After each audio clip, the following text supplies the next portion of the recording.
Now well and back in London, the Prime Minister's right-hand man is clear he knows the rules. You're supposed to be more than 2 metres apart. Move out the way.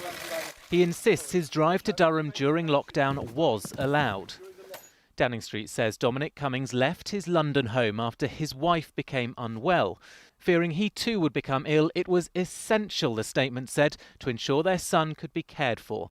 So the trio went to Durham, close to a family home, but they stayed in a different property, with his sister buying them food and leaving it on a doorstep. ROSIE, DUTTON, who had to self-isolate whilst looking after her daughter without any help, says that trip was immoral. I feel like I spent 2 weeks in hell, basically, trying to look after myself and my daughter. Some of those days I could barely get out of bed to feed her, and then I find out he's broken those rules, and I've gone through that torrid time perhaps for no reason. Dominic Cummings isn't the first advisor to be criticised during lockdown. Former Chief Medical Officer in Scotland, Catherine Calderwood, had to quit after she visited her second home. And scientist Neil Ferguson resigned from a government advisory group after breaking lockdown rules by allowing his lover to visit his house.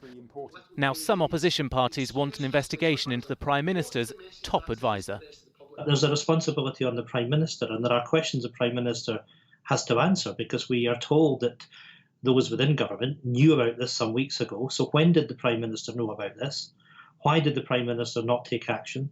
And why has he not moved today to recognise he has to do the right thing and ask Dominic Cummings to leave? It's not acceptable that we've got somebody behaving in this way.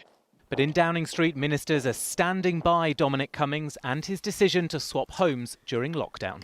I mean, the reality is that people should, of course, follow the guidance. I won't bore you by reading it again, but it very clearly says you should follow the guidance to the best of your ability and follow the measures as much as is possible. And then it's for an individual to make the decision. How do I make sure I've got enough support around the family? Is the message you're giving us this evening that anyone who becomes ill with this, if they can go close to family, no matter how far that journey is, they can do, so that the family members can supply food and not friends who may live locally? You have to get yourself sort of locked down and do that in the best and most practical way. And I think that will be different for different people.